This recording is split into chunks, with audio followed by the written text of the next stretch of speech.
आज का ये आयोजन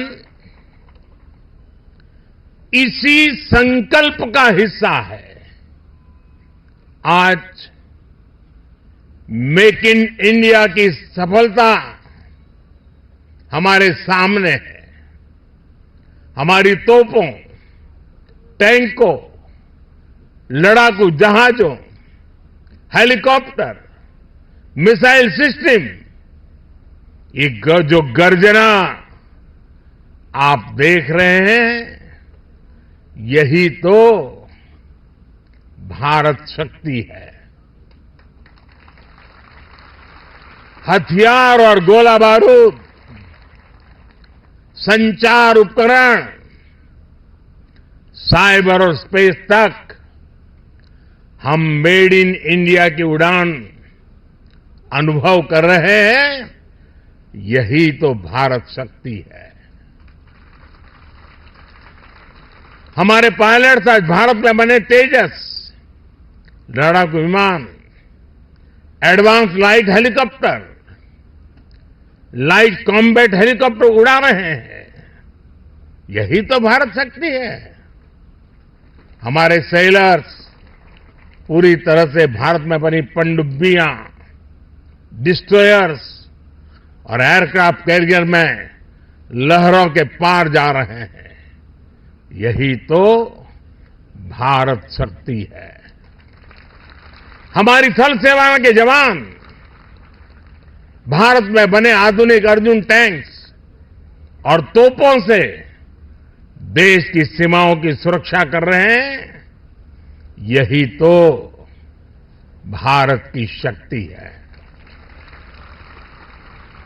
साथियों, बीते 10 वर्षों में हमने देश को रक्षा क्षेत्र में आत्मनिर्भर बनाने के लिए एक के बाद एक बड़े कदम उठाए हैं।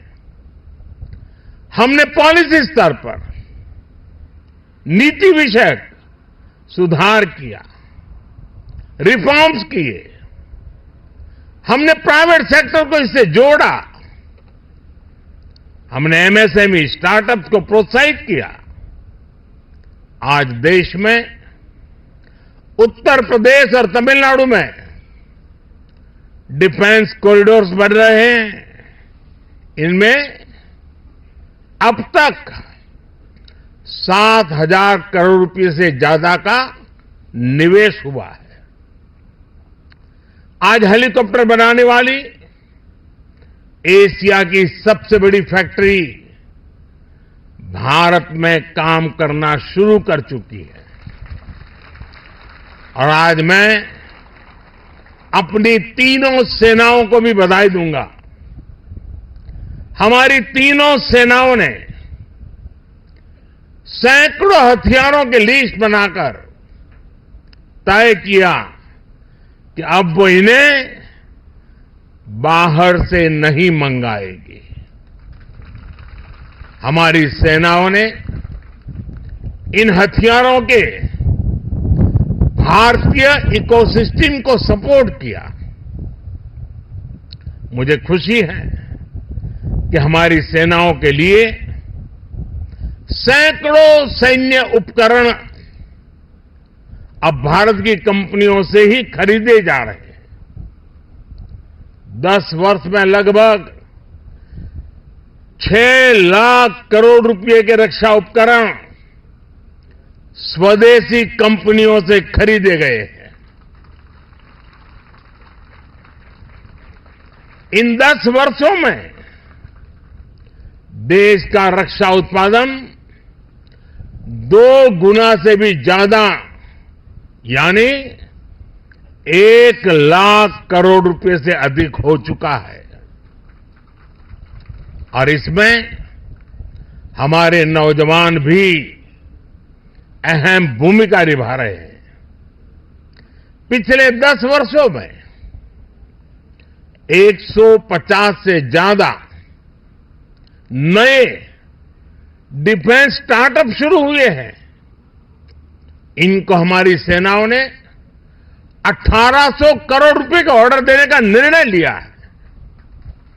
साथियों, रक्षा जरूरतों में आत्मनिर्भर होता भारत सेनाओं में आत्मविश्वास की भी गारंटी है। युद्ध के समय जब सेनाओं को पता होता है कि जिन हथियारों का वो इस्तेमाल कर रही है वो उनके अपने हैं, वो कभी भी कम नहीं पड़ेंगे, तो सेनाओं की ऊर्जा कई गुना बढ़ जाती है। बीते 10 वर्षों में भारत ने अपना लड़ाकू हवाई जहाज बनाया है। भारत ने अपना एयरक्राफ्ट कैरियर बनाया है। C-295 ट्रांसपोर्ट एयरक्राफ्ट भारत में बनाए जा रहे हैं। आधुनिक इंजन का निर्माण भी भारत में होने वाला है। और आप जानते हैं, कुछ दिन पहले ही कैबिनेट ने एक और बड़ा फैसला लिया है।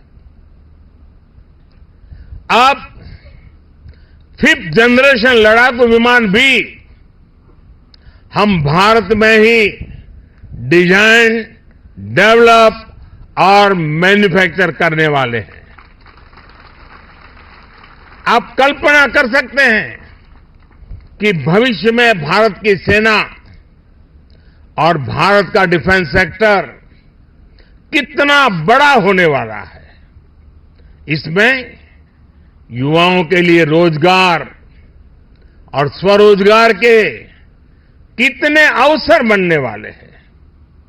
कभी भारत दुनिया का सबसे बड़ा डिफेंस इंपोर्टर हुआ करता था। आज भारत डिफेंस सेक्टर में भी एक बड़ा निर्यातक बनता जा रहा है। आज भारत का डिफेंस एक्सपोर्ट 2014 की तुलना में 8 गुना से ज्यादा बढ़ चुका है। साथियों, आजादी के बाद से एक दुर्भाग्य ये रहा कि जिन्होंने दशकों पर देश पर शासन किया, वो देश की सुरक्षा को लेकर गंभीर नहीं रहे। हालत ये थी कि आजादी के बाद देश का पहला बड़ा घोटाला सेना में खरीद के दौरान ही हुआ। उन्होंने जानबूझकर भारत को रक्षा जरूरतों के लिए विदेशों पर निर्भर रखा। आप जरा 2014 से पहले की स्थिति याद कीजिए। तब क्या चर्चा होती थी? तब रक्षा सौदों में घोटालों की चर्चा होती थी। दशकों तक लटके रहे रक्षा सौदों की चर्चा होती थी। सेना के पास इतने दिनों का गोला बारूद बचा है, ऐसी चिंताएं सामने आती थी। उन्होंने हमारी ऑर्डिनेंस फैक्ट्रियों को बर्बाद कर दिया था। हमने इन्हीं ऑर्डिनेंस फैक्ट्रियों को जीवनदान दिया, उन्हें 7 बड़ी कंपनियों में बदला। उन्होंने एचएएल को बर्बादी के कगार पर पहुंचा दिया था। हमने एचएएल को रिकॉर्ड प्रॉफिट लाने वाली कंपनी में बदल दिया। उन्होंने करगिल युद्ध के बाद भी सीडीएस जैसे पद के गठन की इच्छा शक्ति नहीं दिखाई। हमने इसको जमीन पर उतारा। वो दशकों तक हमारे वीर बलिदानी सैनिकों के लिए एक राष्ट्रीय स्मारक तक नहीं बना पाए। ये कर्तव्य भी हमारी ही सरकार ने पूरा किया।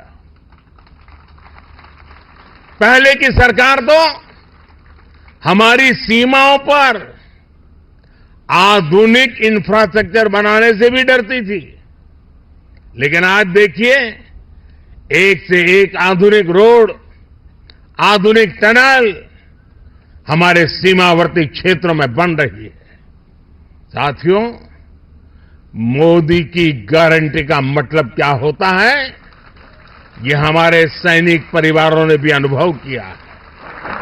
आप याद कीजिए, 4 दशकों तक OROP, one rank one pension को लेकर कैसे सैनिक परिवारों से झूठ बोला गया, लेकिन मोदी ने ओआरओपी लागू करने की गारंटी दी थी और उस गारंटी को बड़े शान के साथ पूरा भी कर दिया। इसका फायदा मैं आज जब राजस्थान में आया हूं तो मैं बताता हूं, राजस्थान के भी 2.25 लाख पूर्व सैनिकों को मिला है। उन्हें ओआरओपी के तहत 5,000 करोड़ रुपए से ज्यादा मिल चुके हैं। साथियों, सेना की ताकत भी तभी बढ़ती है जब देश की आर्थिक ताकत बढ़ती है। बीते 10 वर्षों के अथक और ईमानदार प्रयासों से हम दुनिया की 5वीं बड़ी आर्थिक ताकत बने, तो हमारा सैन्य सामर्थ्य भी बढ़ा है। आने वाले वर्षों में जब हम दुनिया की 3री बड़ी आर्थिक ताकत बनेंगे, तो भारत का सैन्य सामर्थ्य भी नई बुलंदी पर होगा और भारत को 3री बड़ी आर्थिक ताकत बनाने में राजस्थान की बहुत बड़ी भूमिका होने वाली है।